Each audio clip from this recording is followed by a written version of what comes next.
everybody. This is the Ranting Monkey, and today we're going to... Oh, wait. I'm not the Ranting Monkey. I tricked you. Good morning, y'all.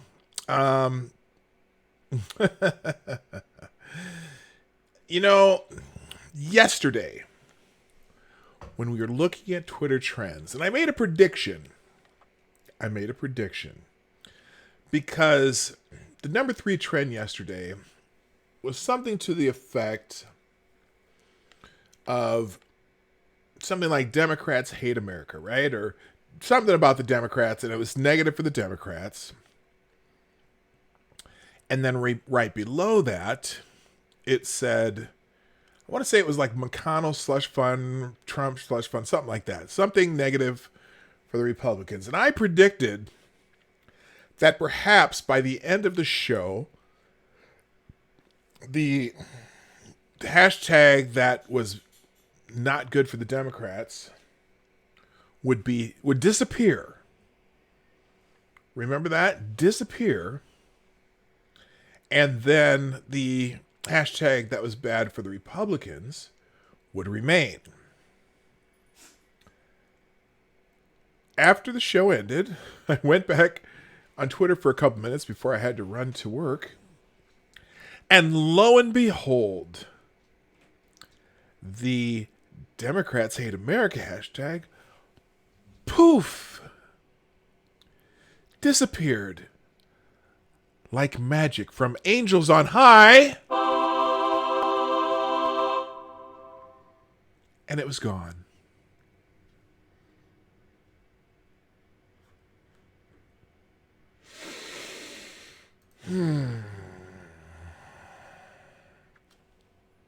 Shocker.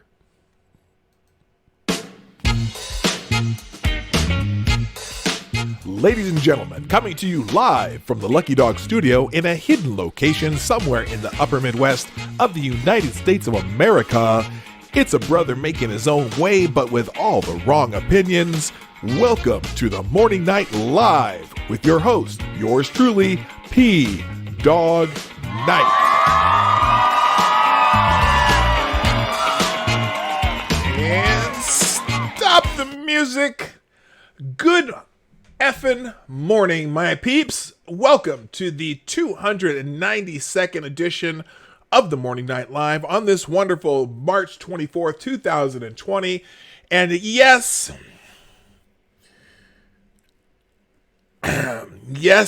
we're going to discuss the events of yesterday. And of course, like we always do, we try to see what's happening today.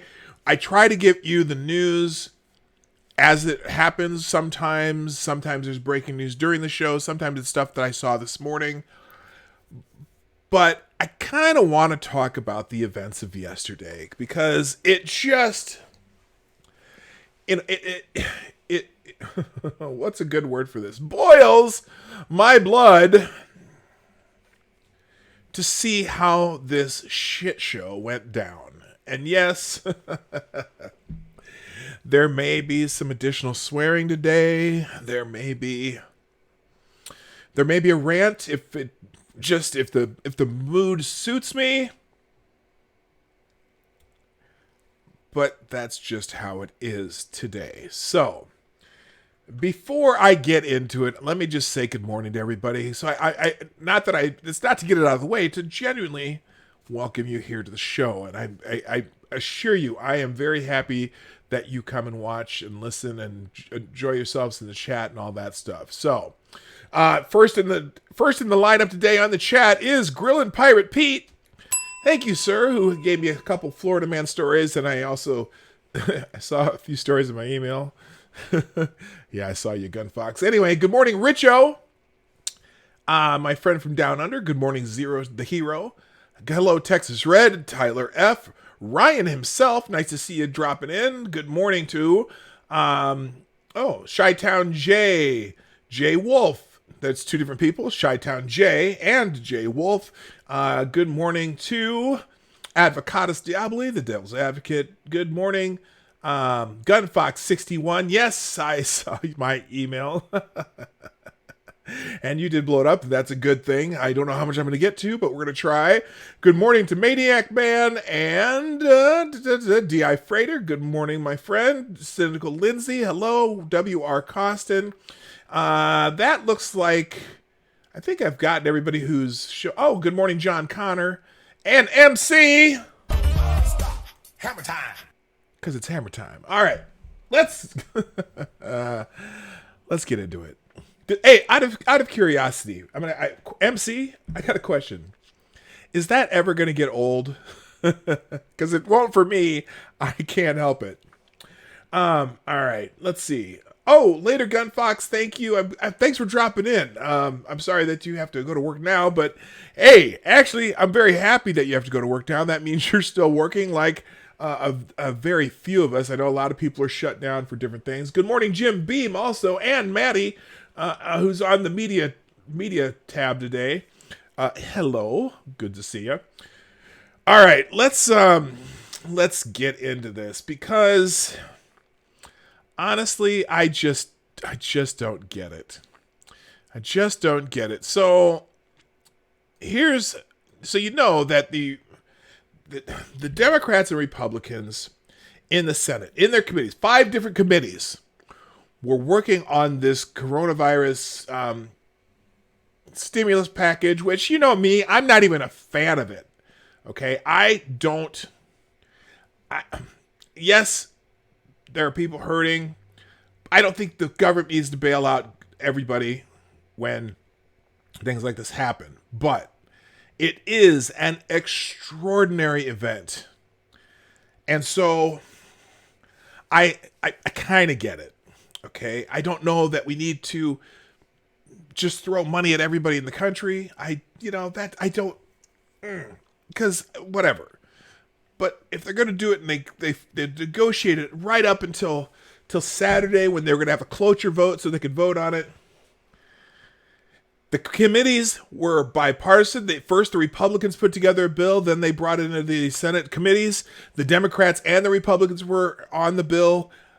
They got the things they wanted. They got things hammered out. Chuck Schumer on Saturday said that it looks like it's going to be a good bill. We've got people on both sides. It's nice and bipartisan. Blah, blah, blah, blah, blah, blah, blah, blah. And then the House Speaker, Nancy Pelosi, steps in. Okay. Richo, feel free to disagree with me. I appreciate that. I am. Again, I understand the bill. I understand why we do it. I just wish we didn't have to. More than I wish we didn't have to do this. That we had a different mindset when it comes to being prepared for things that out of the ordinary. And right now, because of this, what happened in 2008, which I disagreed with that bailout bill too. I would have much rather seen companies file bankruptcy, reorganize, come back stronger, come back with a better long-term plan that puts into effect some changes that would help them stay afloat if something bad happened to them again, have reserves. But that's perfect world, and right now we're in a world where we say, you know what? Okay, we're going to do this stimulus, this bailout, whatever you want to call it. Okay, so that's kind of where I'm at. All right, so then they have this hammered out. Chuck Schumer goes on national TV and says, "Yep, this looks pretty good. We should probably be able to hand this out by the end of the day. La la la la. We'll vote on it." And then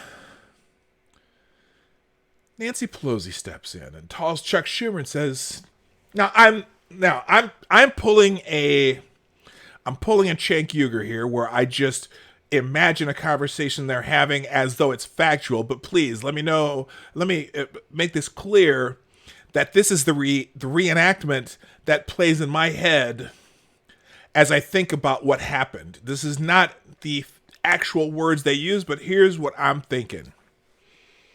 Nancy Pelosi said, "Hey, no. Hey, Chuck, we got a problem here. We got a problem. Because if we do this looks like something, it makes it look like the president and the Republicans were the ones who made this happen. And we can't have that. Plus, remember that guy that used to work for the Clintons? What was his name again? Remember Rahm Emanuel? Remember what he said? And it was pretty good advice, because there's a whole lot of things that we want. And Rahm Emanuel said, never let a good crisis go to waste. So maybe we should take advantage of this crisis, pretend that we really care about some things in the bill, that we here, I got an idea. Let's use a buzzword. Let's use a buzzword and call this. So we have the part that helps people, but let's call the part that's designed to help businesses. Let's call it a Republican slush fund, right? Because that doesn't sound very good. That makes the Republicans look bad, and then it makes it look like we're saving the day. And then when we get out of this, it'll be a bill written by Democrats, and everyone will love us and say, those Republicans are really bad.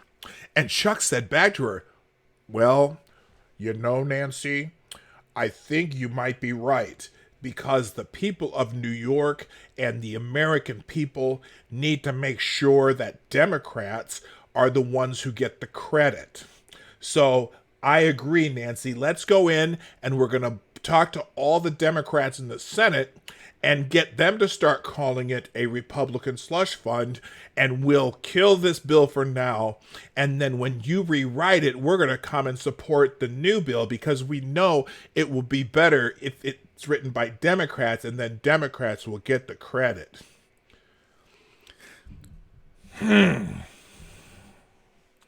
So they come in, they blow up the bill that was already negotiated with Democrats and Republicans agreeing, but Chuck, the leader, must have been pretty convincing, because basically the Senate Democrats all voted against it for cloture, so they could do the bill. Now,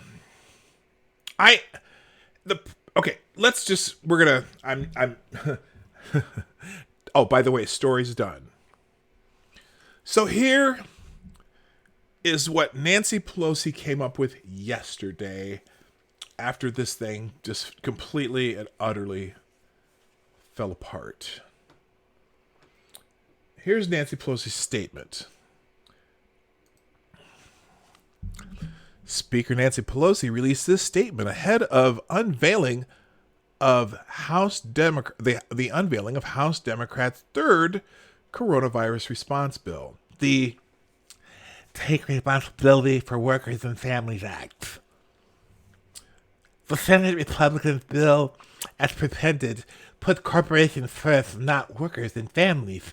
Today, House Democrats will unveil a bill that takes responsibility for the health, wages, and well-being of American workers. The Take Responsibility for Workers and Families Act.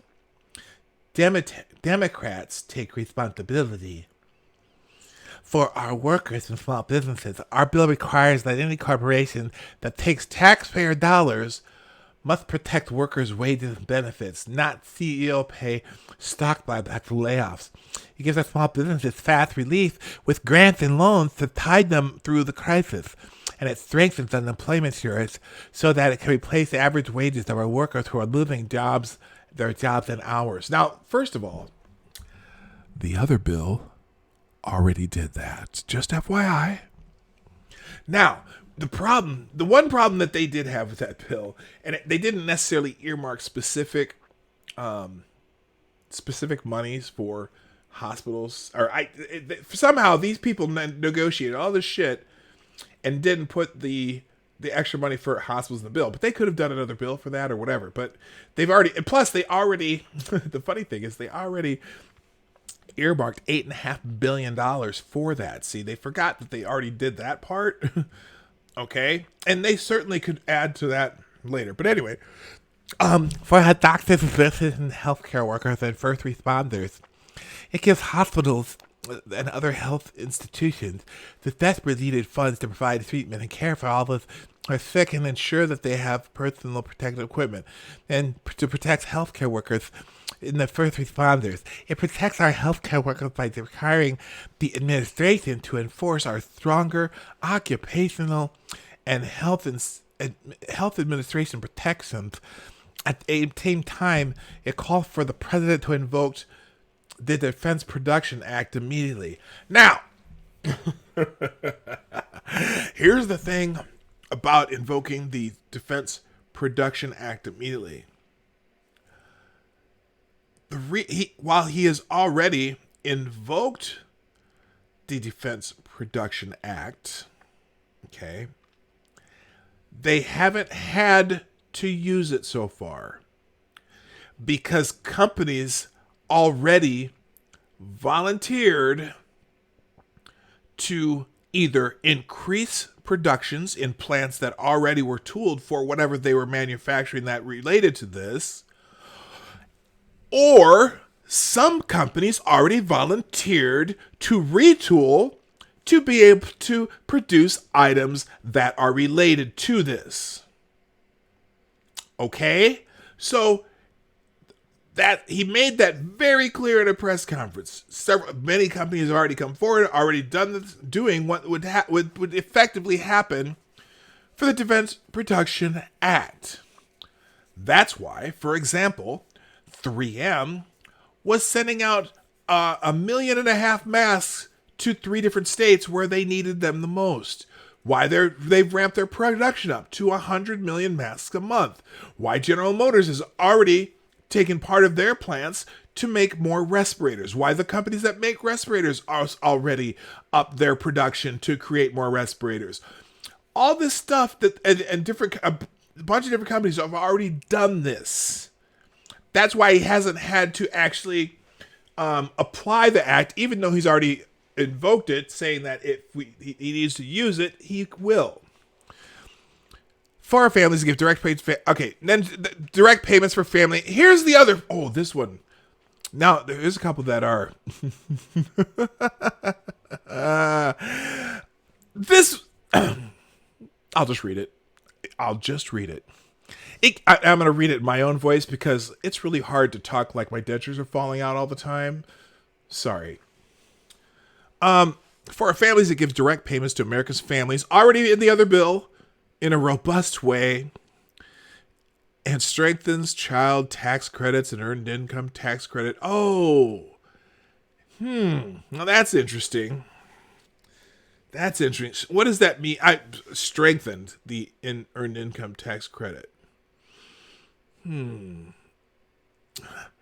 gives more. That means they're permanently adding to the earned income tax credit. Do you know what that is? When people don't make enough money and they can claim more, and they actually can get more than they paid in taxes back, whatever. And I get it, for low-income families, it's a great act, but this is a wish list item. It gives more money, more workers security of guaranteed paid and family medical leave, including those caring for our seniors. Oh, they're going to permanently add a new paid and family medical leave program. That's what they want. Not just for this crisis. Which, you know what? If you want that, debate that when this is over. That voice is grating anyway. I know that voice is grating. Imagine listening to an hour speech by Nancy Pelosi. It was grating on purpose. I was trying to be that way.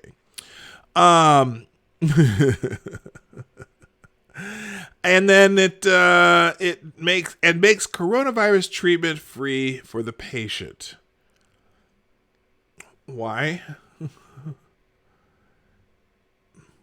Why? Some of us, let's say I came down with the coronavirus tomorrow.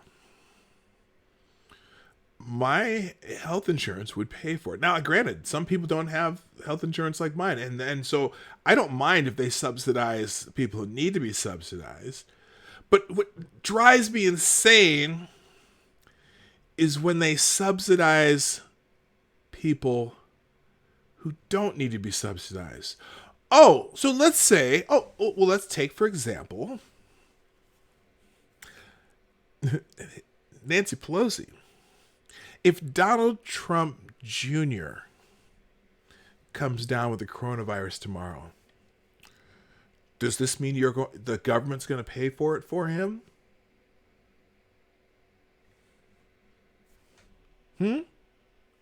Just curious. Okay, now I'm going to keep going here. For our students. Now this one's interesting.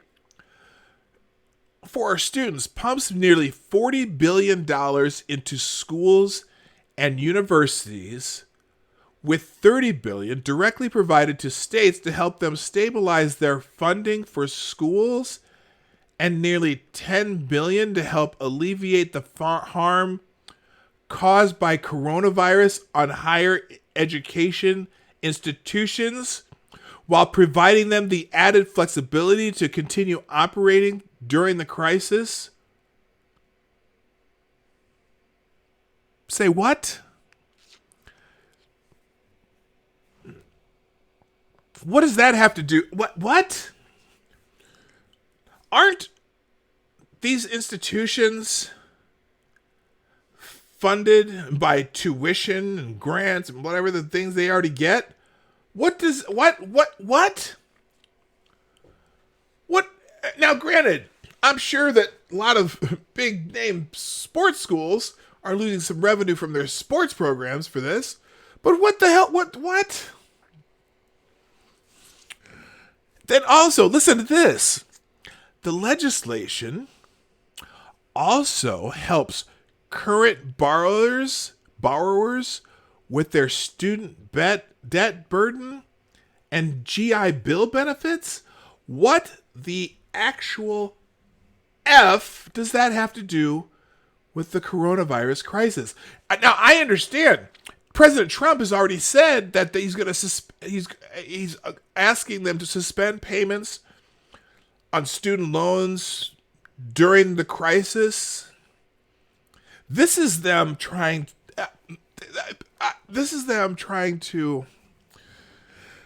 They're trying to push through. And Elizabeth Warren is one who said, this is the time we should be forgiving student loans. We can't. That's a whole other argument. They're packing bullshit into this bill. They're packing their wish list to the bill. And then finally, this legislation helps. Okay, I'm sorry. We'll also bolster SNAP and other initiatives to address food insecurity. What does that have to do with the students? I don't know. It's and then the last one, for our democracy. Here, I'll move this. For our democracy, it ensures that states can carry out this year's elections with billions in grant fundings for states through the Election Assistance Commission and national requirement for both 15 days of early voting and no excuse absentee voting by mail, including mailing a ballot to all registered voters in an emergency.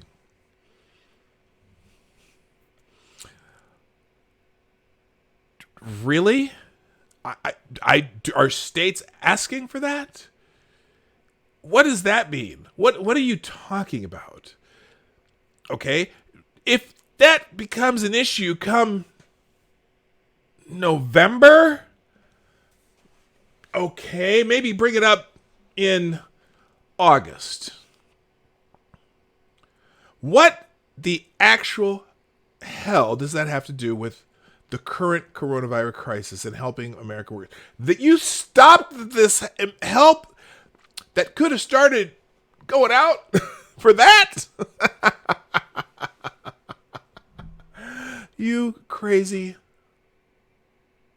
Oh, but this isn't even the start of it. This is not even the start. But wait, there's more. It's just not in this stupid thing. Good morning, Mr. Scott and Smarty Bear, by the way, and Patrice Ripley. I hope you're doing well. All right, let's.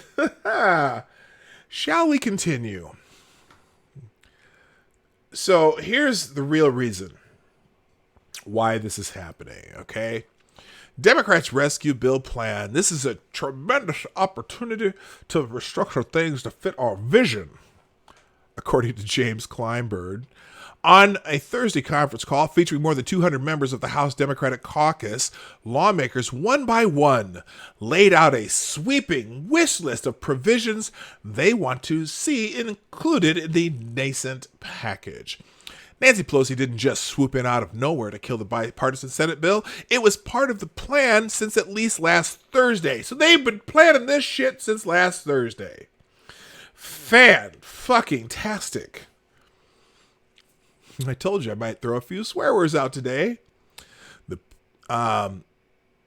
was part of the plan since last Thursday when Senate negotiations kicked off with the Republican goal of a vote on the bill today. Now, this was from Saturday, I believe. No, this is from yesterday. That didn't happen because Senate Democrats blocked the economic rescue bill after Pelosi pulls a power play in the House. How crazy is it that less than 24 hours ago, Schumer was talking about how delighted he was with the bipartisan cooperation on coronavirus aid legislation. Then Pelosi got back to town and Schumer immediately flipped and Democrats unanimously voted to block the critical bill. And here's the receipts. You think it'll be wrapped up by Monday? Well, I hope it is. We're having good bipartisan agreements.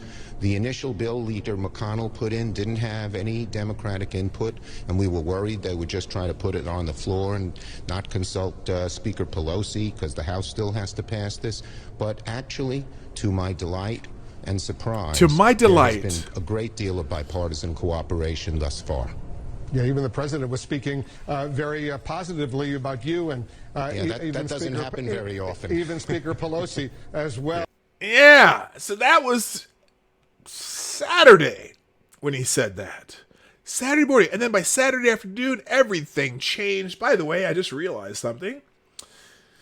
I don't have my music on for the day, and I just like to have it. I know some of you think it's annoying, but I just like having music in the background. And we're doing a little we're kind of doing a little 60s pop feel. It's going to have some elements of whatever, so it's kind of mellow. And I figured out how to keep it down a little lower so it won't be so annoying. All right, back to the article we're reading already. So let's continue. Last Thursday, after a session with Democrats in the House loaded up a list of liberal agenda items they wanted in the final bill, House Majority James Clyburn, who almost single-handedly won the Democratic primary for Joe Biden, revealed the extortion that was about to come, emphasis added, via the Hill. Good morning, Attack Alpaca. So, again, on a Thursday conference call featuring more than 200 members of the House Democratic Caucus, lawmakers one by one laid out a sweeping wish list of provisions they wanted to see included in the nascent package, including a boost in infrastructure spending, has nothing to do with coronavirus. An expansion of Social Security benefits has nothing to do with coronavirus. And funding for states to set up an all-mail voting system in the event the pandemic extends into November elections. Yeah. This is a tremendous opportunity to restructure things to fit our vision, Majority Whip James Clyburn told lawmakers, according to a source on the call.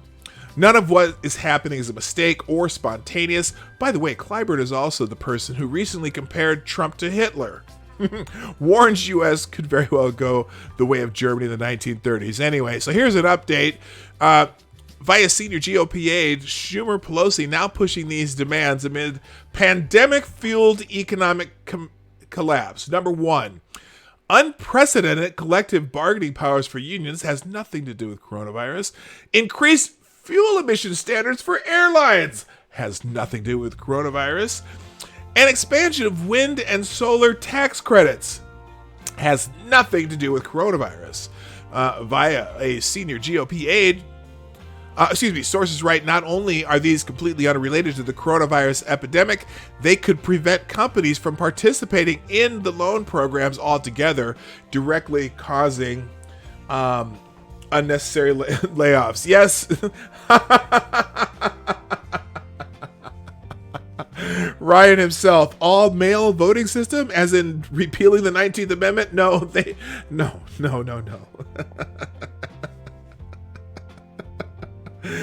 No, I'm pretty confident they mean as in voting by mail, not only by males.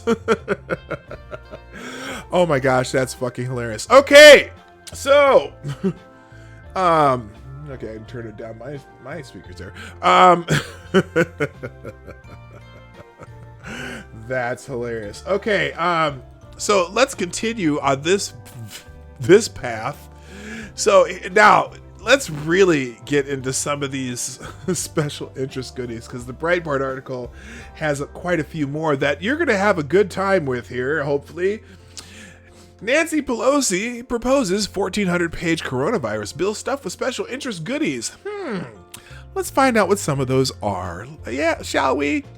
House Speaker Nancy Pelosi debuted a 1,120-page coronavirus rescue bill after Democrats tanked the Senate proposal on Sunday night. Now, think about this. They came in Saturday night and blew up the bill that the Senate had been already working on, as Chuck Schumer said, in a very bipartisan manner. And then on Monday, they said, you know what, we're just going to write our own bill. And then somehow, some way, and okay, that song. Now it's 1,404 pages. Somehow they came up with over 1,000-page bill overnight. Do you think just maybe this was the plan all along? They were going to screw this bill over from the start. Now think about, even me, not a fan of bailouts, if they've already done all this work, but they decide that they're going to scrap it and then come up with new work, that sounds pretty sketchy to me. Here's some of the things included in the bill. Increase fuel emission standards for airlines receiving funds and carbon offsets.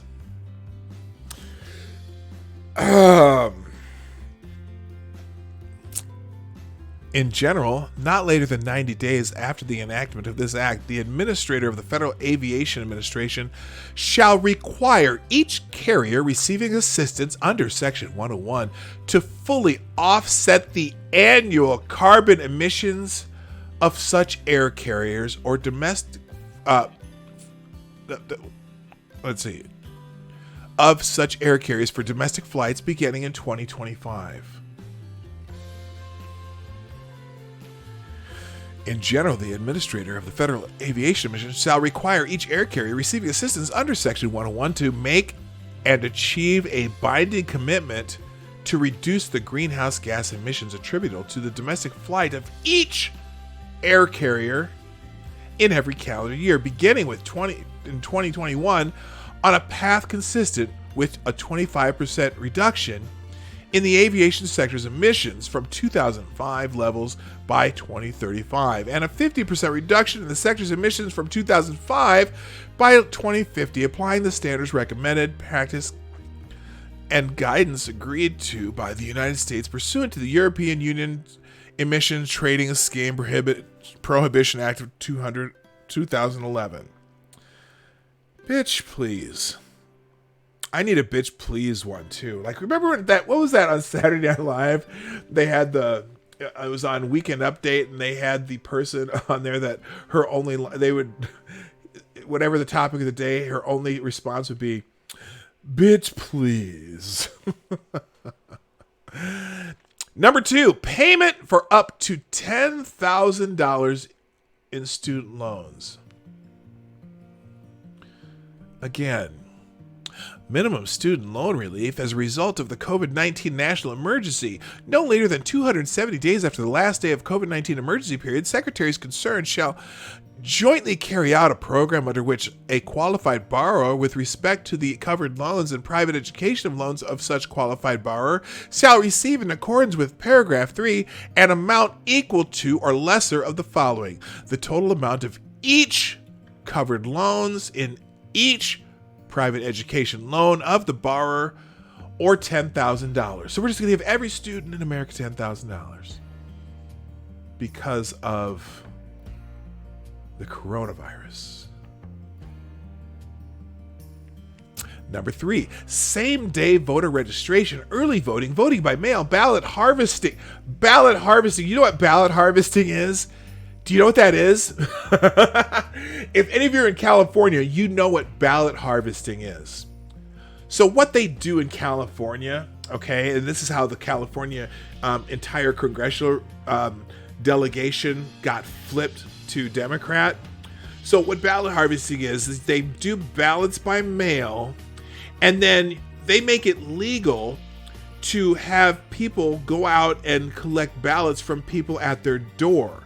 And so what the Democrats did in the last congressional election in 2018, they just approved this. And so what the Democrats did is, up until the election, you have like so many days that you have to be able to get the mail-in ballots in that are after the election. So what the Democrats did is they sent out operatives. They got their entire list of everybody who was registered as a Democrat throughout the state. And they had people go out door to door asking for the people who are registered as Democrats. So even in some houses where there's a Democrat and a Republican registered, they would only ask for the Democrat, and they would go and get that ballot, and they would turn in the Democratic ballots. Only the Democrat ballots, not all the ballots in the household. They would only ask for the ballots from the Democrats. And so the Democrats were able to flip the House because it's just a complete and utterly it's fraud.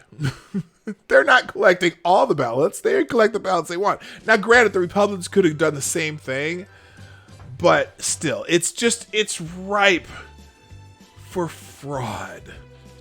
And, Democrats, because they already get the votes of the dead people and the people who are registered under someone else's social security number and all that stuff. It's just a total fraud. Anyway, the bill includes several provisions on voting laws and regulations which have nothing to do with coronavirus. Democrats argue that the crisis should force the government to revisit voting regulations to make it easier to vote, allowing same-day voter registration, voting by mail, mailing out ballots to absentee voters.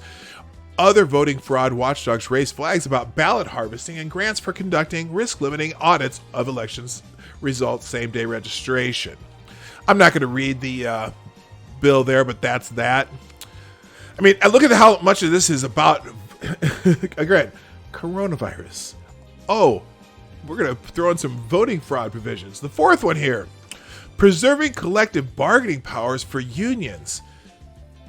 What does this have to do with coronavirus? I'm in a union. Wait, what? This is not, oh my God. Several provisions in the bill include carve-outs for big labor, including labor protections, collective bargaining, and organizing, as well as overturning President Trump's executive orders regarding federal employee unions. You know what I'm not a fan of? Government employee unions. You know why?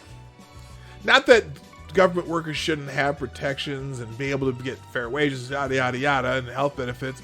The problem with government employee unions is the government doesn't produce anything. The government isn't a for-profit business that you're negotiating against a company that's making more money because you do something. Government employee unions, you know who they negotiate against? Government employee unions negotiate against taxpayers. And government employee unions tend to win out over taxpayers because the taxpayers really don't know that this is happening. The government doesn't create anything. accept bullshit like this bill. Number 5, the expansion of wind and solar tax credits.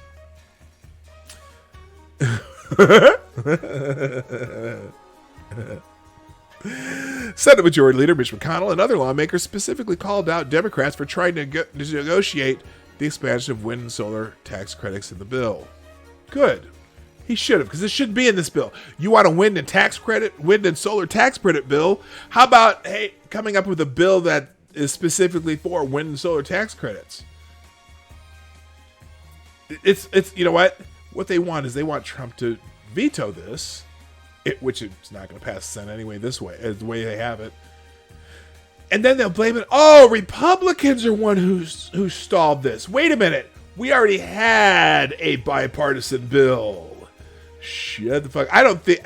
Okay, this is, and if I ain't falling for no banana, no tailpipe. This is the banana in the tailpipe of bills by the Democrats. Holy shit.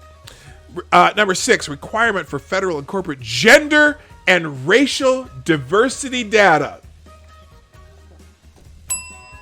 What the actual fuck does this have to do with coronavirus? The bill demands that corporate recipients of financial assistance are required to report racial and gender data regarding salaries, number of employees, supplier diversity,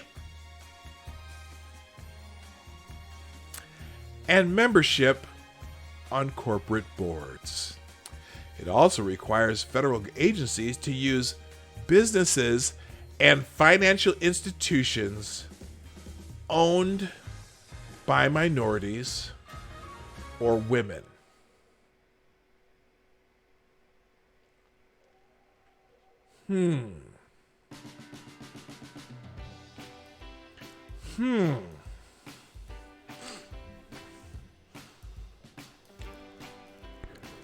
Coronavirus. Number 7. Post office bailout. The United States Postal Service payment to Postal Service Fund. For payment to the Postal Service Fund for revenue foregone due to the coronavirus pandemic, $20 billion to remain available until September 30th, 2022, provided that such amount is designated by the Congress as being for an emergency requirement per section to section blah, blah, blah, blah, blah of the Balanced Budget and Emergency Deficit Control Act of 1985. I'm not really sure what? Revenue foregone due to the coronavirus pandemic. You know, I work for a logistics company known as, just a little tiny company known as UPS. I don't know that we have any revenue foregone. We're running at our normal capacity for the year because, you know, there's a lot of stuff being ordered online and shit, and so we're still sending out we're doing our shit, right? We're not doing anything different. I don't think the Postal Service is doing anything different. The post office down the street here is open. What? Now, if this has to do with just, you know, pumping some money into the postal system, which I wish they would just let it go private and be a competitor in the market, but they're not. But whatever. What does this have to do with corona? Your guess is as good as mine, people. Number 8, automatic extension of non-immigrant visas.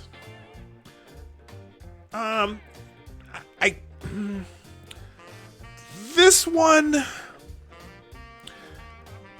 people with visas, non-immigrants who have visas, I'm not necessarily against this one because I don't want people who are here on a visa traveling right now out of the country.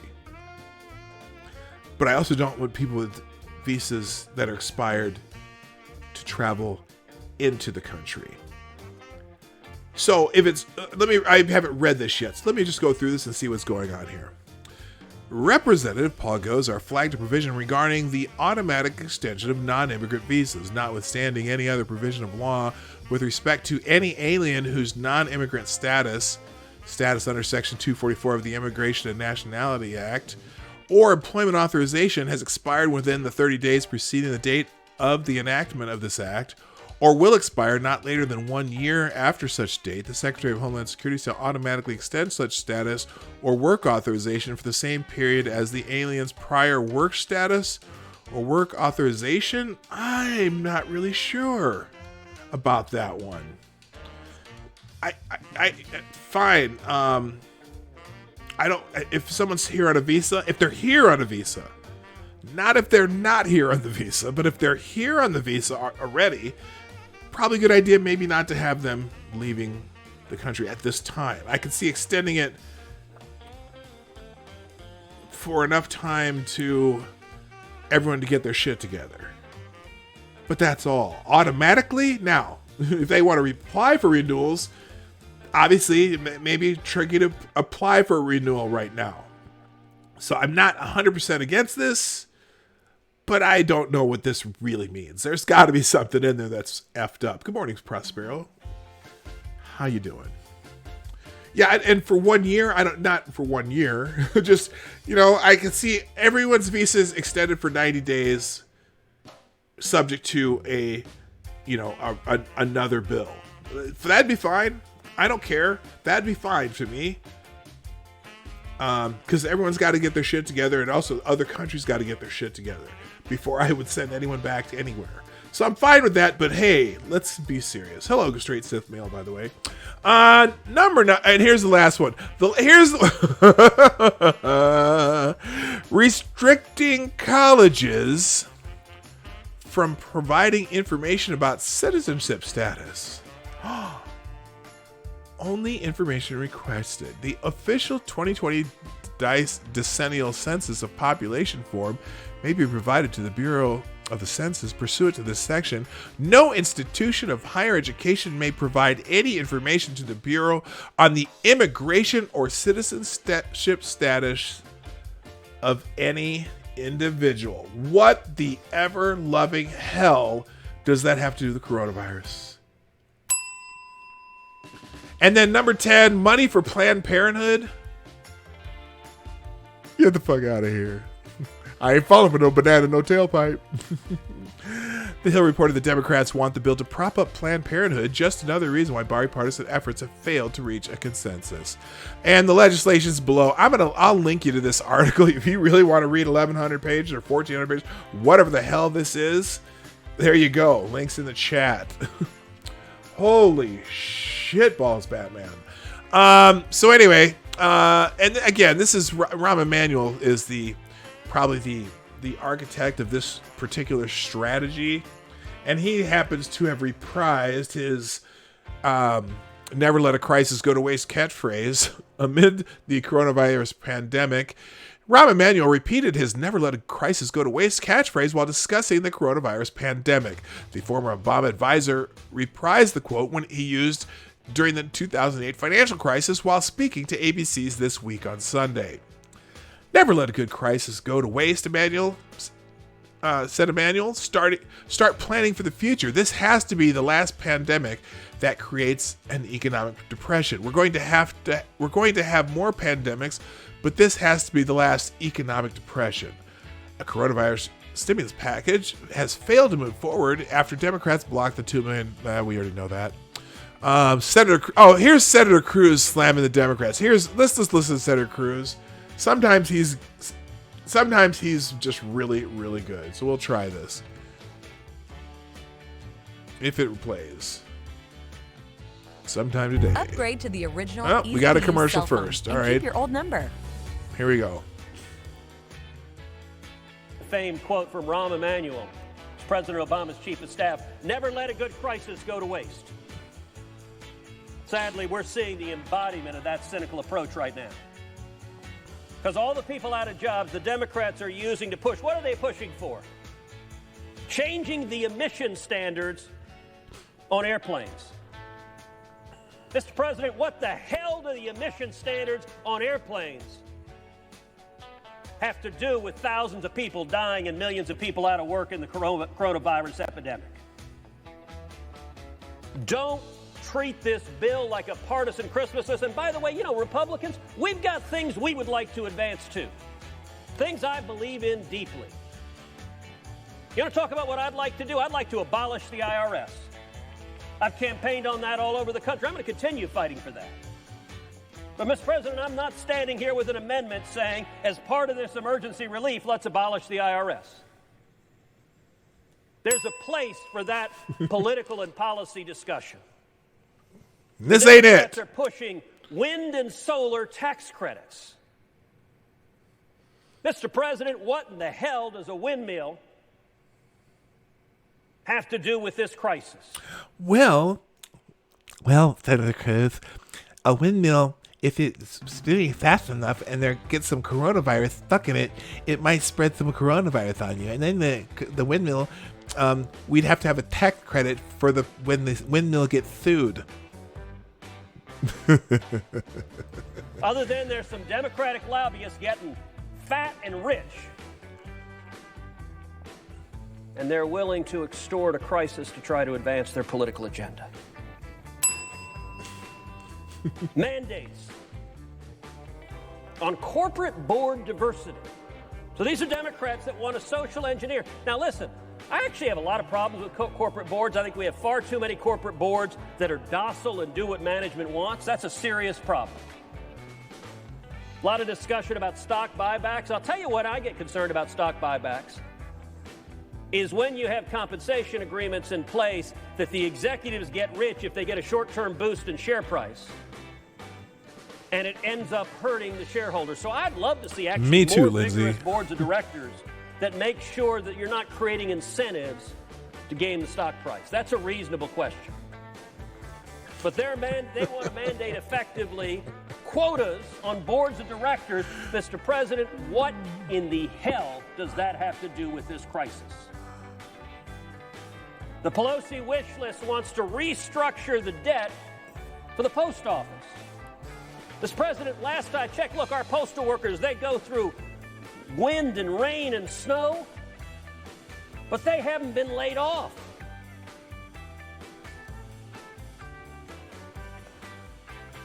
I call upon both sides to pull their heads out of their asses. Don't play games with this. This crisis isn't going to end tomorrow. It's not going to end the next day. It's going to last for a considerable time. It's going to require adults to step up and lead. Okay, so anyway, good on you, Ted Cruz. Good job, Ted. You tell them dumbasses. Poor Rand Paul isn't there to lose his shit all over this mess. You're right. Prospero also. Someone else said something. Oh, Duck Dog. Yes, you really need to stop with the bad dentures Dancy voice. I'm sorry. I can't help it. I can't help it. It's funny, but I'll try to stop. Okay. Mitch McConnell also lit into the Democrats. And we heard something similar here on the Senate floor just last night. Here was one of our Democratic colleagues, quote, "How many times are we going to get a shot at a $1 trillion plus program?" Right here on the floor last night. I don't know how many. What an opportunity we're going to have. In other words, let's don't waste this opportunity. Yeah. To take full advantage and get our whole wish list done. They ought to be embarrassed, Mr. President. In fact, I've heard from some of them who are embarrassed. I'd like to hear from the ones who are Talking embarrassed. Like this is some juicy. Look, if they were embarrassed, they still voted on this bullshit. I don't even give them that much credit. I hope they are fucking embarrassed. They should be. But it's funny because the hashtags on Twitter this morning, you would think that the Republicans did this. I will get to the Twitter trends in a minute. Opportunity. This is not a juicy political opportunity. This is a national emergency. Okay, I'm going to stop there because that's all you need to know. He goes through some of the bullshit in the bill too. And then finally, Susan Collins. Of all people, Susan Collins. We got Susan Collins fired up. You know it's fucked up if Susan Collins is fired up. This is, oh, please. Oh, yeah, they do. Susan Collins gets fired up about it, too. Hopefully it'll pop up here in a second. You know, if you pissed off Susan Collins, you know something's wrong. Oh, it's not loading. Come on, load. Damn it. It's been sitting there like this. Here, I'm going to refresh this, see if we can get it to go on. Give me 1 second. Y'all pissed off Susan Collins. You know something's wrong. Here we go. Oh, come on. What is going on? Oh, here we go. Oh, good God. What the hell? Progressives were telling us how great Cuba's medical care was, better than the U.S. How many are on a flight to Cuba to get medical attention with their coronavirus? All right, for some reason, this one's refusing to load up. And I don't feel like waiting for it. Here, I'll just read the article. Maine Republican Senator Susan Collins let loose on her Democratic colleagues Monday, criticizing Senate Minority Leader Chuck Schumer directly over the failed coronavirus deal. Collins took to the floor to express her disappointment over Senate Democrats blocking the bill, which they claim includes too many corporate protections rather than protections for workers, as well as her anger at Schumer for attempting to prevent her from speaking. Oh, here we go. Hang on. Let's start it over. We're gonna. Objection. Without objection, the vote will be 30 minutes in length. So ordered. Mr. President. The senator from Maine. Mr. President, we are in the midst of a crisis in our country, a crisis caused by the coronavirus. I cannot believe she's so mad she's shaking. That the answer to this crisis, as we move to address the economic consequences that are so severe for the people of this country, that the answer from our friends on the other side of the aisle is delay, delay, delay. No sense of urgency. No hurry. I will tell you, Mr. President, I've had the honor to serve in this body for many years. Never, never have I seen Republicans and Democrats fail to come together when confronted with a crisis. We did so after 9/11. We did so with the financial meltdown in 2008. Here we are facing an enemy that is invisible, but equally devastating to the health of our people and to the health of our economy. And yet, unbelievably, the Democratic leader objected to my even being able to speak this morning. Is that what we've come to? The Democratic leader objected to our convening at 9 o'clock this morning so that we could begin working in earnest. Is that what we've come to? The fact is we have been working on a bipartisan effort through task force with both Republicans and Democrats agreeing good progress and putting together a comprehensive package. The third package. All right, I'm not going to continue, but obviously Senator Collins is pissed. Yeah, she comes off as a rhino, a Republican in name only, a Republican in quotation marks. But hey, every once in a while she comes through, and I think she ripped them a new one. Good morning, Kevin Stillwell. How you doing? She did rip them a new one this morning, and I'm fully pleased with the senator this morning. Let's see, real quick here. I'm going to check the messages. Looks like I got a new one here. Thank you, Stormy Sutherland. Oh, thank you. Stormy sent me the entire House bill, the new 1,404 page version.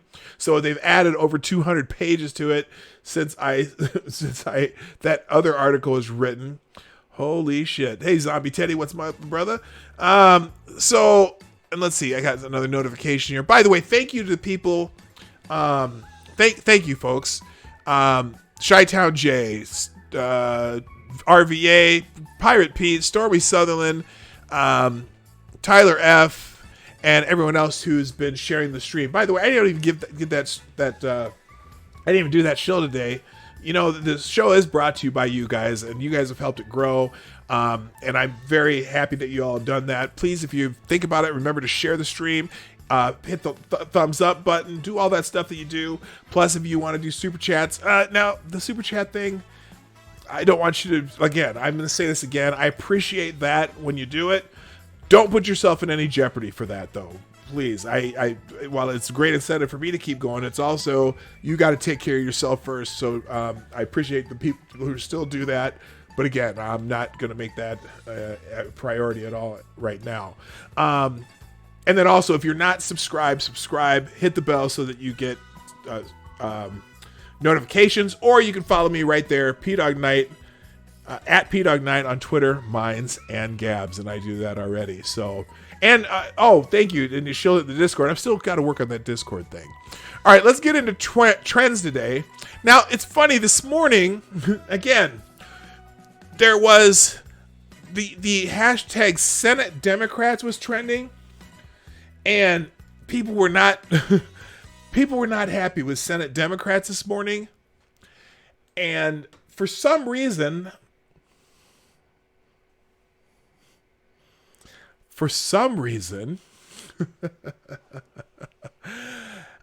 the powers that be at Twitter removed the Senate Democrats hashtag from the trending tabs, despite the fact it was one of the most used hashtags on Twitter this morning. But it's no longer there because I think maybe the people at Twitter just thought it was too negative. And so let's look at what the Twitter trends look like now. And we're going to count how many of them are, let's just say, TDS related. So let's click the Explore tab. Of course, at the top on the header is a different header today. Now, this is the first. Now, this is a promoted header, so maybe that's why. The 2020 census is on the header today. You're probably getting census forms in your mail as we speak, or people might be coming around to ask you questions. And it's important that you fill out the census in your household, and or if you can, if someone comes to interview you, please consider doing that. Now, some people are not big fans of the census, but honestly, if you want, to be represented in it, you need to, because a lot of times it affects how you get representation in government, and it's just important to know what's happening in our country. Now, I wish they would.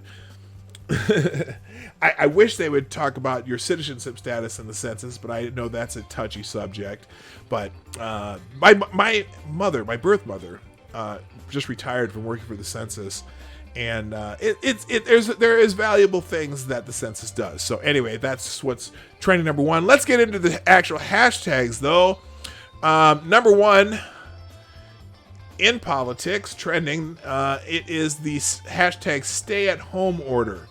Now, the press conference yesterday, you plan to cover these debates as long as they go. Which debates? I'm not sure what debates you're talking about. We'll find out in a minute, though. Oh, I am going to get into the hashtag today, by the way, because Pirate Pete has a couple funny Florida man stories there. Stay-at-home order, though. The president kind of talked about how they're going to reevaluate the stay-at-home stuff. But at the end of the 15 days, trying to see how much we can get business restarted and stuff. You know what? And I watched that press conference yesterday just to hear that. I'm not sure what to think about that. If the experts say that it's okay, because I know in South Korea, all this quarantining and staying home, they haven't really done it there. But that's a different type of society where sometimes social distancing can be more normal, and the people with masks is more normal, and all kinds of things that they did differently, and they're not having as many problems. But of course, it might be a warmer climate. Some of the places where warmer climates are, it doesn't spread as easily. So I don't know what the difference is. They don't have the same exact climate. But anyway, Italian mayors losing their shit, part 2. So this is Non usate la scusa del cane. So this is a mayor of some town, and here they have it translated here. We'll start it over. Non usate la scusa del Stop using your cane. dogs as an I cani excuse. sono The dogs are sfiniti. exhausted.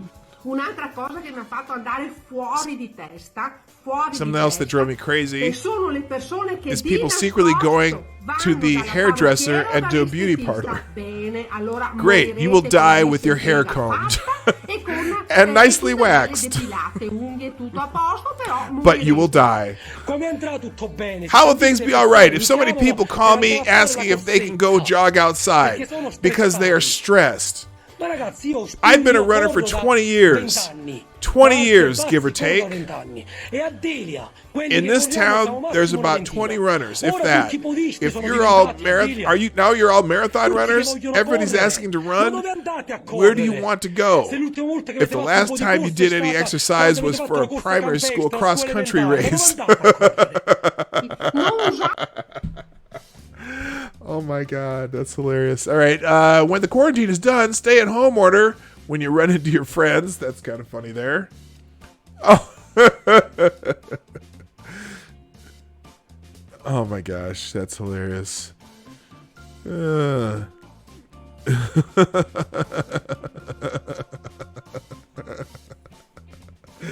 Okay, let's see. Losing to Batman. YOLO. I'm young and health. You'll kill Alfred, you prick.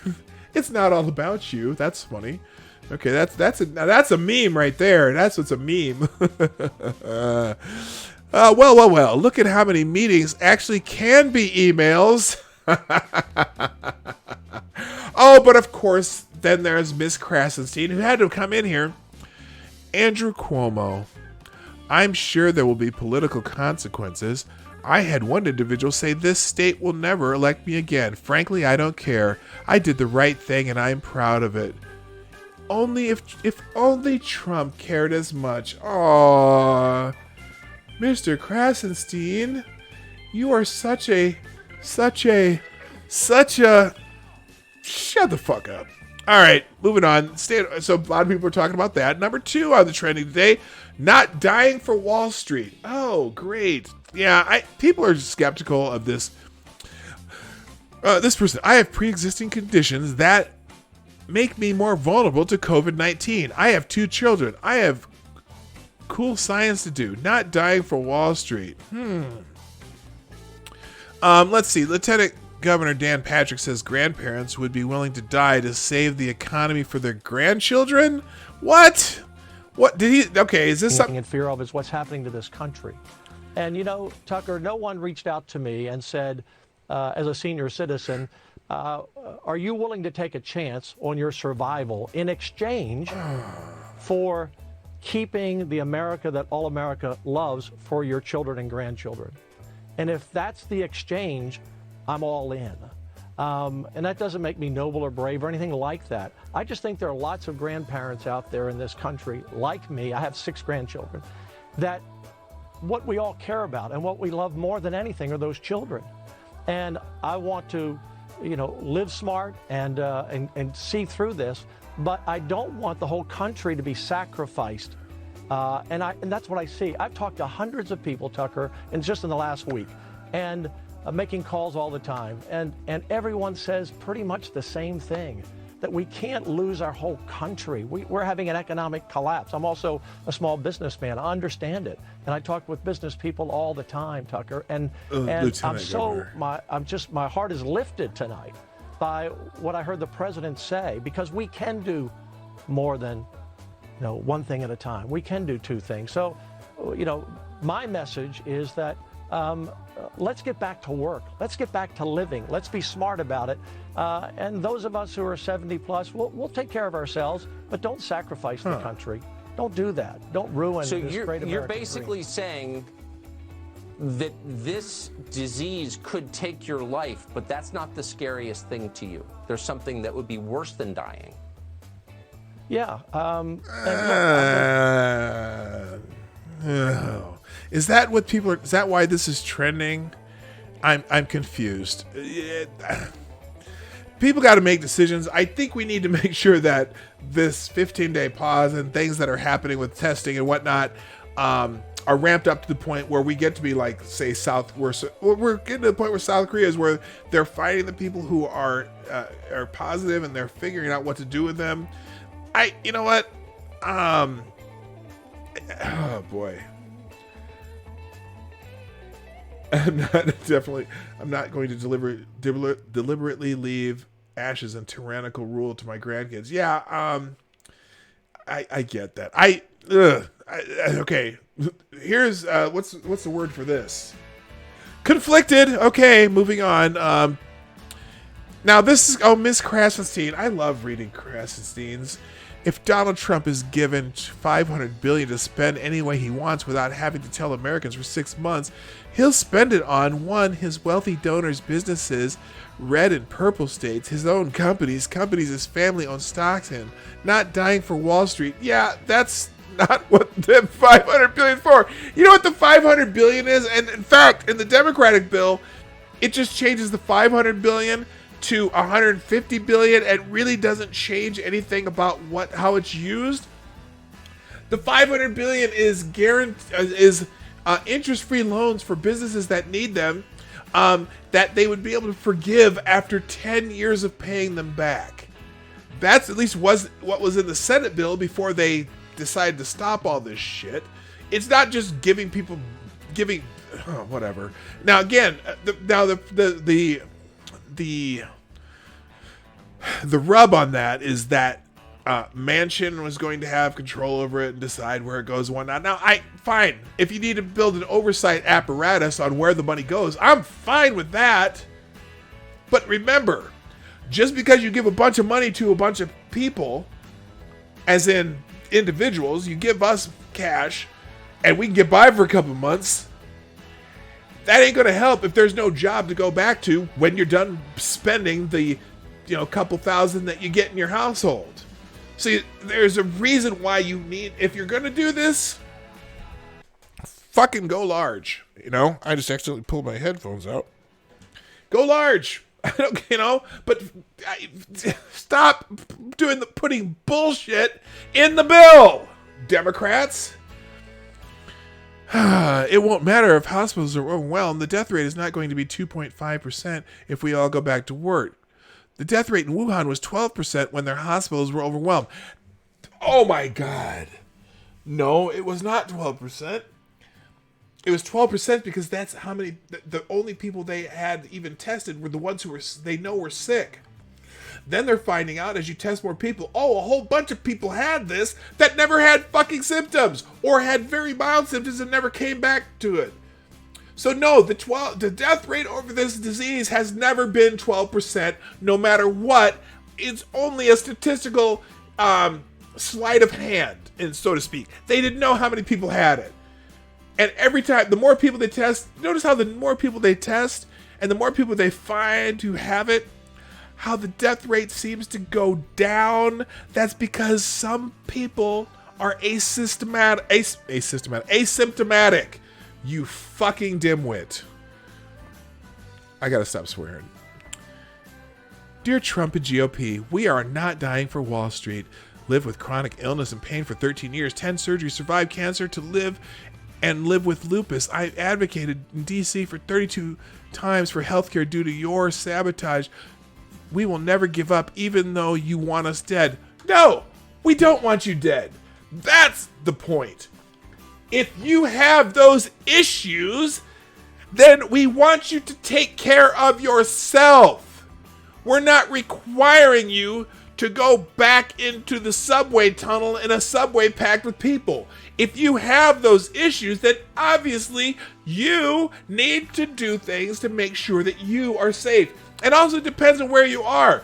If I'm in a state where this is not a gigantic issue, and they are doing testing and they're finding the people who have it who can self-quarantine, versus in the middle of Manhattan where they're having problems and whatever, southeast New York City, where there's hotspots. Well, if you live in the hotspots, maybe it behoove you not to go back to work right now. And I'm sure, but what they're doing is they're going to make it flexible for places that aren't the hotspots. Oh, these people just, it's because they so badly need to find a way to, they need, you know what, we need to come up with a vaccine for TDS. Oh, good God. Good God. Alternative to 6 feet of social distancing, 6 feet under. Great. Oh, my God. I'm at 37, a teacher and a nonprofit director who works with hundreds of kids yearly. I served 6 years in active duty in the poverty draft, a disabled vet with PTSD, Behçet's disease, and autoimmune that puts me at increasing risk if I developed COVID-19, not dying for Wall Street. Anthony, sir, we do not want you to die for Wall Street. We want to be able to be flexible with how this goes. Okay. And so we would prefer that you do protect yourself longer. And the people who we know are healthy and maybe have been tested and came up negative, allow them to go back to work so that the country keeps moving, so that when we are able to get to a point where it's safe for you to come out, you'll have somewhere to go other than the unemployment line. But I get it, because Trump isn't always the clearest in the way he speaks. That's part of it. I had to argue about that the other day. Tuesday Thoughts is trending number 3. Tuesday Thoughts, same thing, little more TDS there. Here, Zeke the Chameleon says, wash your hands.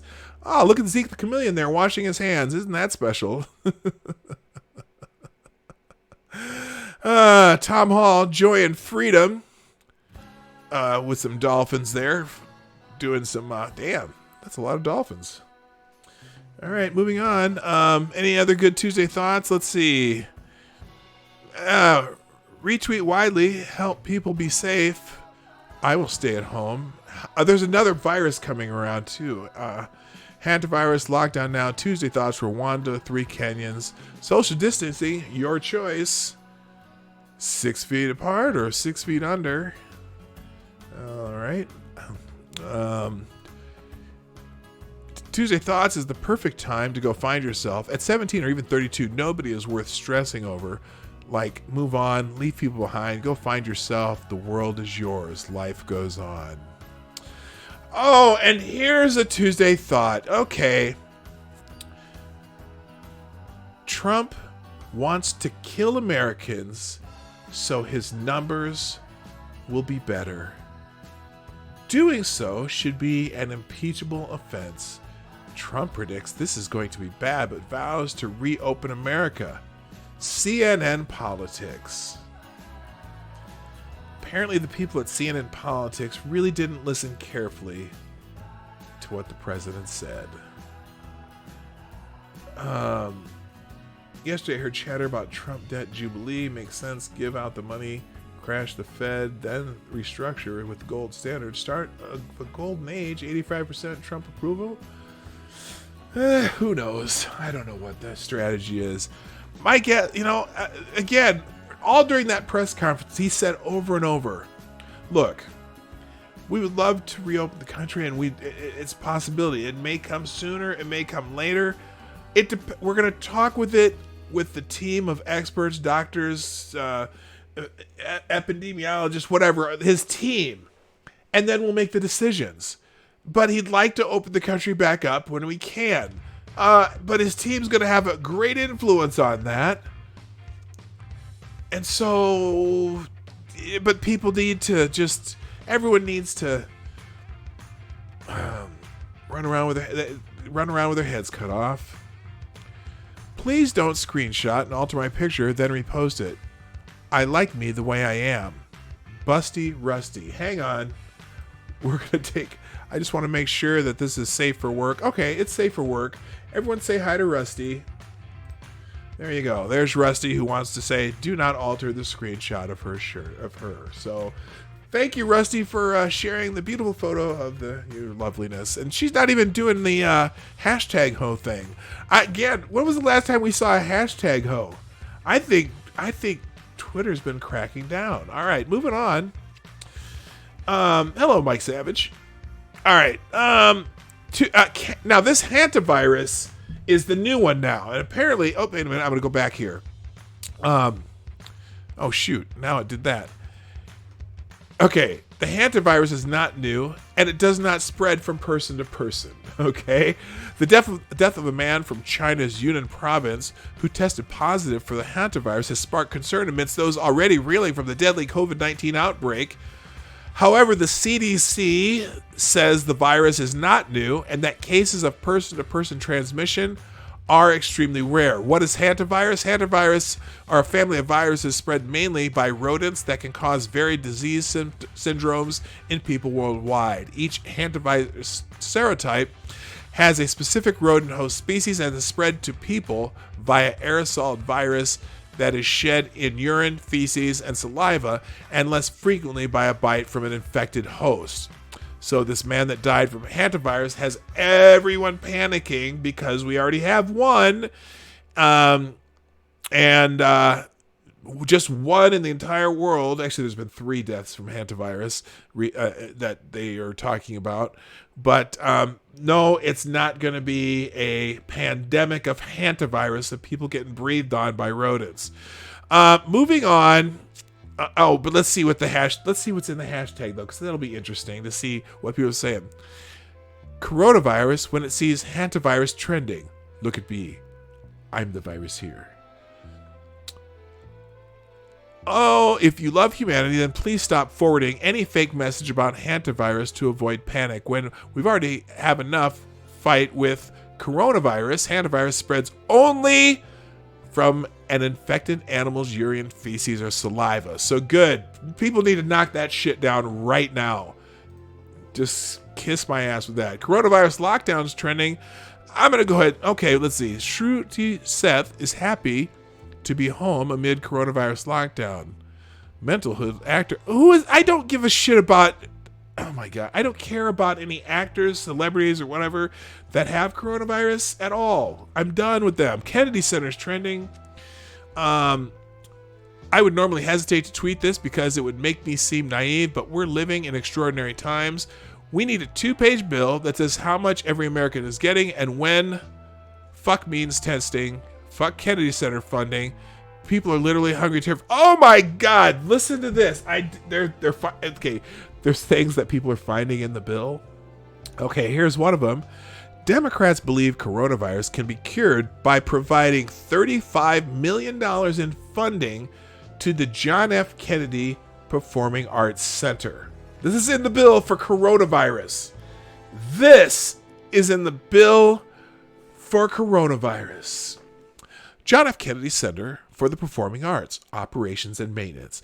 For an additional amount of operations and maintenance, $35 million to remain available until September 30th, 2021 for operations and maintenance requirements related to the consequences of coronavirus.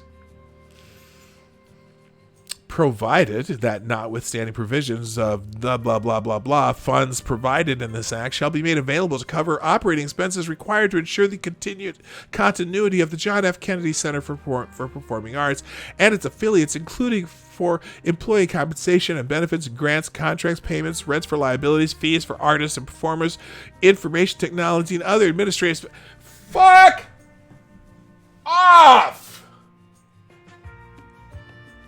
Look, have a fucking fundraiser for the Kennedy Center and let Let all these actors who were singing Imagine on fucking Instagram the other day, have them all chip in $1 million. Holy shit. You gotta be kidding me. You can't have a fundraiser for the Kennedy Center? Fucking A, Senator. Oh! Oh my God! Your life makes me sad. Seriously?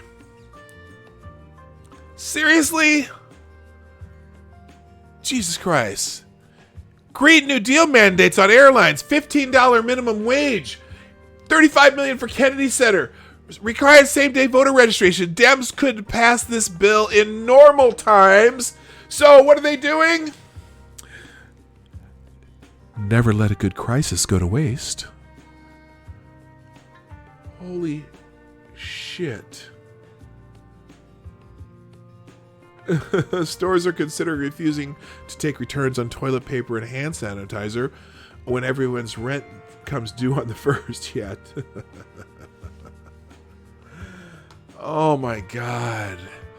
The Kennedy Center. That's why the Kennedy Center's is trending. Now the Tokyo Olympics, they postponed the Tokyo Olympics until 2021. So they're going to do them 1 year late. Okay. I'm not going to go into that hashtag. Texas Lieutenant Governor. Yeah, I think what he said was kind of dumb, but you know what? He's just talking from the heart. He wants, I'm not going to even click it. Manu Dibanjo. He's a jazz funk legend. He has passed away. Rest in peace to Manu Dibanjo. According world-renowned jazz musician Manu Dibanjo has died of coronavirus, according to his official Facebook page. He's a Cameroon jazz legend, saxophonist, died of coronavirus. His 1972 hit Soul Makossa, which peaked at number 35 on the Billboard Hot 100, was famously sampled by Michael Jackson in the song "Wanna Be Startin' Something." So that's that. The hook from "Wanna Be Startin' Something" is a Manu Dibanjo hook. So there you go. Liz Cheney's trending. Why? Hopefully it's because she took a dump on Nancy Pelosi. Liz Cheney gets it. Lindsey Graham gets it. Ted Cruz gets it. It's basically down to Donald Trump and the most deranged members of his cult, mostly right-wing media, who are pushing this idiotic, deadly, false choice between our health and our economy. Okay, let's see what Liz Cheney said. There will be no normally functioning economy if our hospitals are overwhelmed with, and thousands of Americans of all ages, including our doctors and nurses, lay dying because we have failed to do what is necessary to stop the virus. Okay. I don't know how you can't agree with that. Isn't that what we're trying to do? I'm pretty sure we are. Okay, that's why she's trending. A lot of people are agreeing with her.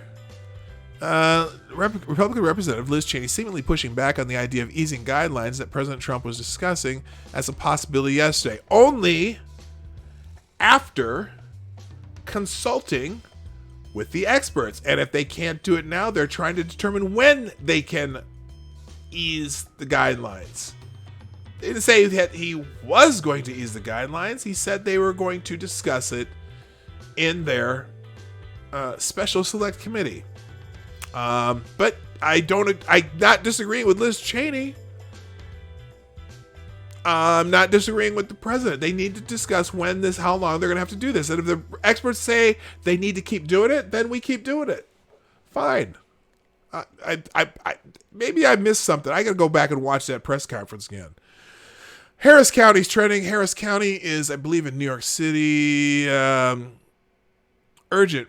Poor pup on... Wait.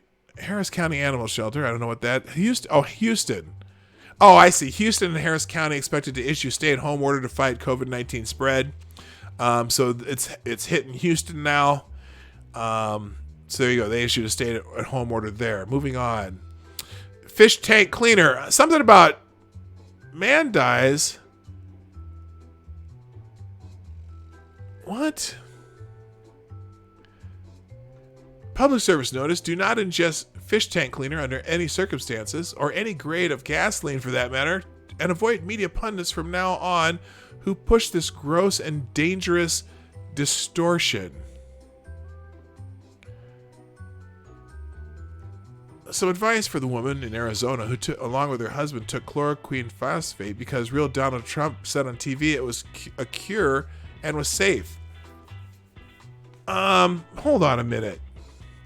So apparently the talking point this morning is that some incredibly stupid person who did not even have COVID drank fish tank cleaner, which is not even the same drug as the one being used in preliminary COVID trials, and this is actually Donald Trump, the murderer's fault?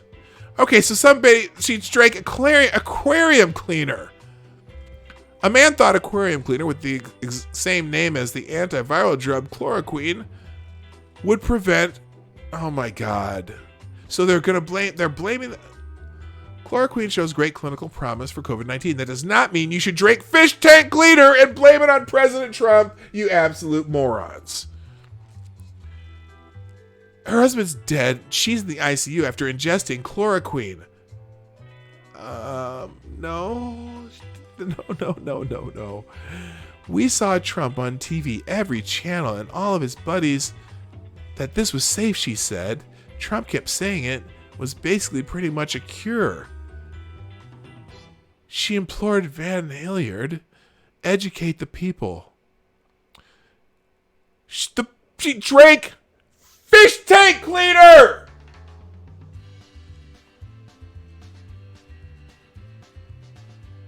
Oh my God.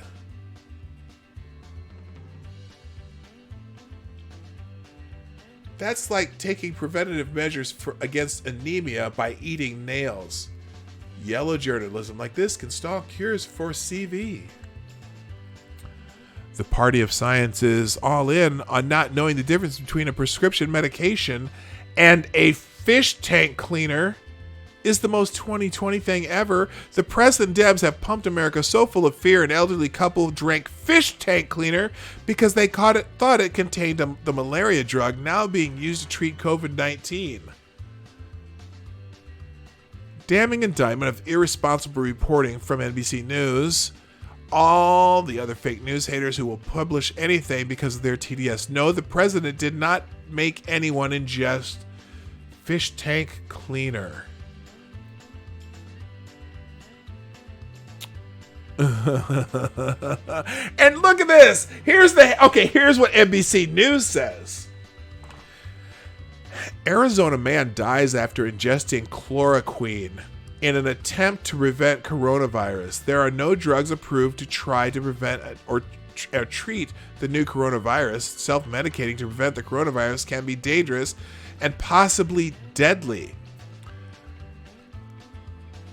According to the press, Trump told people to eat fish tank cleaner. He didn't.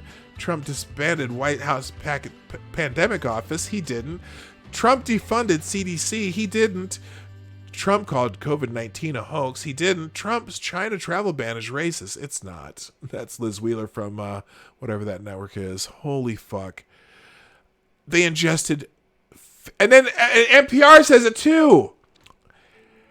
An Arizona man has died of a heart attack and his wife was hospitalized after the couple ingested a type of chloroquine, a chemical that has been hailed recently by President Trump as a possible game changer in the fight against novel coronavirus.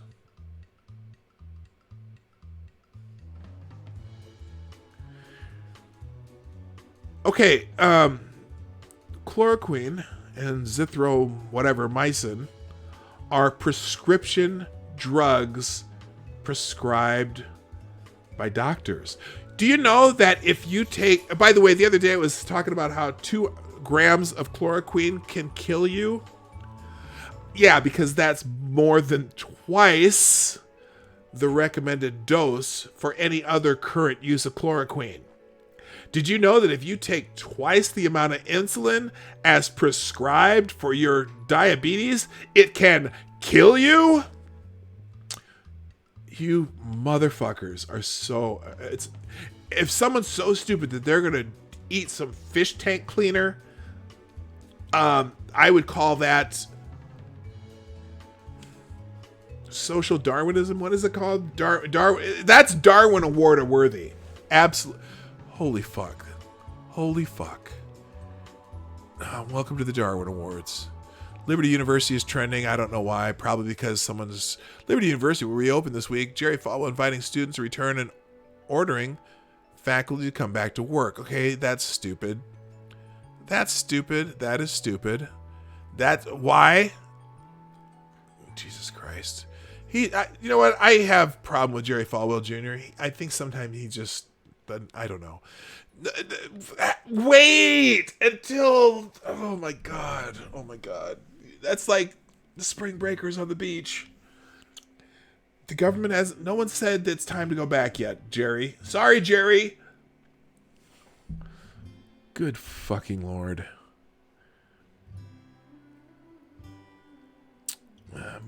I can't do it. Kirstie Alley's trending. Kirstie Alley gushes over Trump amid coronavirus crisis, riles some people. Oh, the Huffington Post write a story on Kirstie Alley. Oh, they blocked access to it. This site, what? I probably shouldn't be clicking that. I'm not taking a chance. I don't want to. Oh, what happened there? Okay, my Explore tab turned all over the place. Okay, back to Twitter trends. Oh, the coronavirus thing's still up there. General strike is trending now too. Oh my God. This is new. Millions of people losing their jobs in the shutdown, and these people are going on strike. Wonder if the people who have been laid off would be interested in their jobs. General strike. Republicans, let's find a way to get America up and running again. Democrats, let's never work again and take the economy for good. Capitalists like Elon Musk and Jeff Bezos didn't even lift a finger for us when we needed it. We're not going to die for their stock profits. General strike. Since I see General strike is trending, I thought I'd share something I just read. After more than 37,000 baristas petitioned, Starbucks is temporarily closing its cafes with pay. Victories are still possible, but workers have to stand up for themselves. You know what? Good for the companies that are able to do that. And if they can, I wish they would. I wish more companies would do that. But good God. If Trump tells everyone to go back to work, everyone should just simply not go. General strike. That's up to you to make your choices. Make choices for your life. And, okay, so General strike is trending because General strike is a good idea. We must strike now until the government accepts Bernie's proposals of paid leave. Fuck. Oh, God. I can't. You know what? Let me, is there anything else interesting here? Texas Lieutenant Governor, Harris County, fish tank cleaner, Kirstie Alley. They're taking a dump on Kirstie Alley because the HuffPost wrote a nice story about her. Kirstie Alley, dear Mr. President, I wanted to thank you for your recent decorum, sincerity, and care towards us. You are taking charge and leading in a manner needed, wanted for this country. I highly commend you for your boundless energy and willingness to solve problems. Thank you. Okay, well, okay. You're immediately gonna get hate for that because there's TDS from everywhere. So anyway, 2018 Trump. Oh, that lie again. Trump fired the entire pandemic response team. Yeah, we've already figured out that's bullshit. Moving on. Is there anything in these? I want to go to, Olympics and love wins. Lynchburg. What's about Lynchburg? Okay, Lynchburg. Are they making some lemonade down there? As the coronavirus threatens to spread across the Lynchburg region, Liberty University officials are preparing to welcome back up to 5,000 students from spring break this week. Lynchburg news. Okay, that's because that's where Liberty University is. I probably would say to Jerry Falwell Jr., why don't you wait until they have their meeting before you bring everyone back there? Just hold off for a week or so, or whatever they say. You know, I don't know. Fuck. All right, check into my notifications. I'm going to go into the PD. Thank you, Becca Fairley, for putting the show on your Twitter feed. In fact, I'm going to retweet that, and we'll get into the hashtag. We'll do a couple hashtag stories, and then we got to get out of here, folks. And a lot of these are from Pete. Thank you, Pete, for being very diligent and getting stuff in the hashtag. We already did the coffee one. Inmate. Oh, you know what? When bringing in an inmate into the intake area, make sure his cuffs are tight and that he doesn't have a gun. Yes, this is a Florida man story, peeps. This was funny to me. Inmate. Let's fix this so you can see it. Oh, it's already there. Inmate brought gun into Orange County Jail intake area before holding 3 hostage. Report shows the inmate slipped from hand from flex cuffs, pointed a gun at the deputy. A man held an Orange County Corrections officer's deputy and nurse at gunpoint Sunday was able to bring the weapon into the jail intake area. The sheriff office arrest report shows Orange County Sheriff John Mina said that Eric Staley, 25 of Holiday, was arrested Saturday evening along with another individual on drug charges, and after Stanley was accused of speeding along World Center Drive. According to the arrest report, Stanley pulled his hands out of his flex cuffs and pointed a gun at the corrections officer, telling him to get on the ground. The report does not state how Stanley was able to get the gun into the facility. Maybe a pat down would have been in order. God. Oh, let's see what the next one here is. We got another Florida man attacks pregnant woman because he thinks she is smuggling the China virus. God. A Florida man was behind bars after authorities says he viciously attacked and beat a pregnant woman because he thought she had the coronavirus. God, people are losing their freaking minds.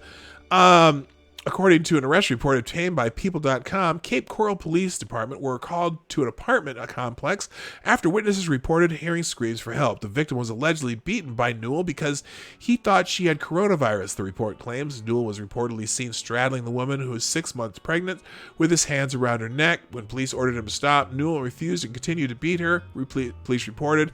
As officers put him in handcuffs, Newell repeatedly began slamming his head on the concrete. You know, from the arrest warrant picture, I think he might have been slightly under the influence of drugs. FTG. All right. Next one. Horizon teacher. Oh, this is kind of you know what? I'm going to end on this one because I got to go. But this is a happy story. Horizon teacher begins drive-by visits to check on her students. That's so nice. El Paso, Texas. At least we have nice people in Texas. El Paso, Texas. Is this fitting on the screen? Here, let's make this fit in the screen here. There we go. As the week that would have been most Borderlands students' spring break comes to a close, many teachers are wondering what's next for their students and left missing their daily interactions. It was that overwhelming feeling of sadness that led fifth grade Horizon Heights teacher Leslie Gonzalez to come up with a plan to reconnect with her students in person while still practicing social distancing. Ms. Gonzalez was lamenting to her best friend Bonnie Soria Najera, who is also an EPCC board member, that she feared she'd never get to say goodbye to her fifth grade students who are moving to middle school next year when the pair hatched a plan. Instead of calling each of her students, as she initially intended, Najera suggested that they drive by each of the students' homes with a poster board Saturday. Najera drove Ms. Gonzalez to each of the 25 students' homes, while Gonzalez called the parents on the phone and asked them to send their kids to the front porch. Armed with the poster board that read, "Hi, I miss you so much, can't wait to see you," online, Gonzalez and Najera were able to talk to each student and their parents from a safe distance. So that is such a sweet story. But I'm going to finish there because it's time for me to go. Hey, everybody. I got to thank you for being here today at the Morning Night Live. I know that I cut off that end a little bit, leaving an extra song. I'm so happy that you're here today. We're here every day, Monday through Friday, 10 o'clock Eastern, 9 o'clock Central, 2 p.m. GMT for the people who live in other parts of the world. I hope you enjoyed being here. If you haven't done so already, hit the thumbs up button down there. That would be the like button, except for Duck Dog, who has exclusive rights to the thumbs down button. Also, if you'd be so kind, if you haven't already done it, share the stream out on social media, Twitter, Minds, Gab, Facebook, Pinterest, Tumblr, wherever you go. Please share this stream out and the channel out. And then also you can do donations and super chats through the Streamlabs links at pdawgnight.live. Finally, one last programming note is a week from Friday will be our 300th episode. I'm going to have some special guests. I'm going to celebrate having 600 subscribers now. Maybe we can get to 666 by then. Someone made that joke the other day. And it's the PDawg Night birthday show. So come put it on your calendar a week from Friday, April 3rd. And I may do an extra special stream on April 4th, which is the actual birth date. Me and Straight Sith Male will be partying like rock stars on April 4th. But April 3rd will be the birthday 300th episode and 600 subscriber special. So, again, thanks everybody for being here. I hope you enjoyed our show today. But I gotta go. So, my name is PDawg Knight. And I'm out of here. Have a great day. Bye-bye. Hey, this is PDawg Knight, and thank you for watching today on the PDawg Knight channel. If you have an observation or remark you'd like to make about this video or my channel, I absolutely welcome you to write it in the comment section down below. I really look forward to hearing from you. And before you go, if you like what you saw but you're not already subscribed, please make sure you hit the subscribe button and definitely click that bell that pops up afterward so you'll be notified when I post new videos or when we go live. I broadcast my live show, The Morning Night Live, Monday through Friday at 10 a.m. Eastern, 9 o'clock Central. A special thank you to all supporters of this channel who share our videos on social media and who make donations through the Streamlabs link, which is also in the description down below. Thanks again, and until next time, I'm PDawg Knight, and I'm out of here.